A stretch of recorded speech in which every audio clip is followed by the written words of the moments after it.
जाओ जो करना है कर लो, शहबाज शरीफ का बयान। पीटीआई आजाद उम्मीदवारों को खुली धमकी, हुकूमत बना सकते हो तो शौक से बनाओ, हम अपोजिशन में बैठ जाएंगे। शहबाज शरीफ ने मुखालिफिन को जिता दिया। पाकिस्तान में इस वक्त वजीर आजम का इंतखाब ऐसा है जैसे भारतीय टीवी प्रोग्राम कौन बनेगा करोड़पति में होता है। वजीर आजम बनने की दौड़ में हर जमात दूसरी जमातों को पांव तले रोकने के लिए तैयार बैठी है। आजाद उम्मीदवारों की हैसियत से मेजोरिटी में इलेक्शन जीतने वाली जमात पीटीआई जमात ने KPK अली अमीन गंडापुर को वजीर आला के तौर पर नामजद कर दिया है, लेकिन अभी मुल्क के बाकी 4 सूबे इससे महरूम नजर आ रहे हैं। जबकि हुकूमत साजी में सरगर्म पाकिस्तान मुस्लिम लीग नून के सदर शहबाज शरीफ ने कहा है कि अगर आजाद उम्मीदवार हुकूमत बना सकते हैं तो शौक से बनाएं, हम अपोजिशन में बैठकर अपना किरदार अदा करेंगे। पाकिस्तान मुस्लिम लीग नून के सदर और साबिक वजीर आजम शहबाज शरीफ ने लाहौर में प्रेस कॉन्फ्रेंस करते हुए कहा कि इंतखाबात में आजाद उम्मीदवार बड़ी तादाद में जीते हैं, ये हकीकत है जिसको झुटलाया नहीं जा सकता। लेकिन सियासी जमातों में सबसे ज्यादा सीटें जीतने वाली पार्टी नून लीग और फिर पीपल्स पार्टी है। इंतखाबात के तमाम नताइज आ चुके हैं, अब अगला मरहला शुरू हुआ चाहता है। आइन का तकाजा है जिसकी तादाद ज्यादा है वो हुकूमत बनाए। पीटीआई की हमायत याफ्ता आजाद उम्मीदवार अगर हुकूमत बना सकते हैं तो शौक से बनाए, हम अपोजिशन में बैठकर अपना किरदार अदा करेंगे। लेकिन सदर ने उन्हें हुकूमत बनाने की दावत नहीं देनी। आजाद उम्मीदवार हुकूमत नहीं बना सकते तो हाउस में दीगर जमातें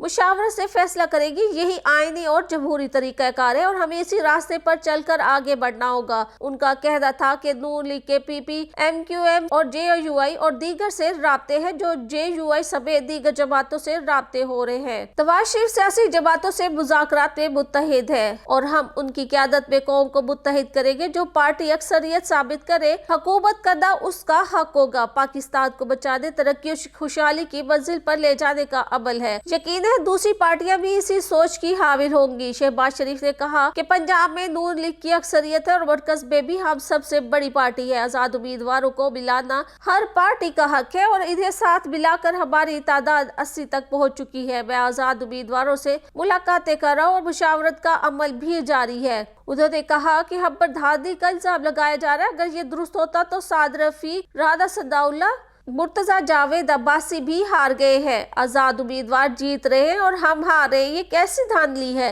KPK में आजाद उम्मीदवार जीते हैं तो इसका क्या मतलब है वहाँ भी धांधली हुई है। ये लोग सिंध और बलोचिस्तान में क्यों ना जीत सके। शहबाज शरीफ का कहना था कि 2018 में हमें हराया गया, लेकिन हमने गाली दी और ना एहतजाज किया और ना ही पार्लियामेंट को आग लगाने का कहा। PTI मुल्क डिफॉल्ट करा चुकी थी। इन हालात में हमने रियासत को बचाने के लिए अपनी सियासत को कुर्बान किया। आज भी एक सूबे में नॉन स्टेट एक्टर्स मौजूद है। इन नॉन स्टेट एक्टर्स ने लोगों को पोलिंग स्टेशन तक नहीं आने दिया और लोगों को जोरे बाजू पर वोट नहीं डालने दिया। शहबाज शरीफ ने कहा कि मैं समझता हूँ अब कौम को रिलीफ देने का वक्त आ चुका है। इस वक्त कौम को यकजहती और मोहब्बत बांटने की जरूरत है। उनका कहना था कि पाकिस्तान को बड़े चैलेंजेस का सामना है। सबसे बड़ा चैलेंज मईशत की बहाली है। पाकिस्तान में सियासी इस्तेहकाम और अमन के लिए जान लड़ाएंगे। चाहते और ना चाहते हो भी सबको दावत देंगे। सब अपनी अदा को एक तरफ रखकर रेवड़ियां बांटने नहीं बल्कि मुल्क से गुर्बत और महंगाई का खात्मा करने के लिए आगे बढ़े और दुनिया को दिखाएं कि ये मुल्क भी जाग गया है। मुस्लिम लीग नून के सदर ने कहा कि वसी तर कौमी मुफाद में हम सबको आगे बढ़ना होगा। हुकूमत बनी तो बगैर किसी ताखीर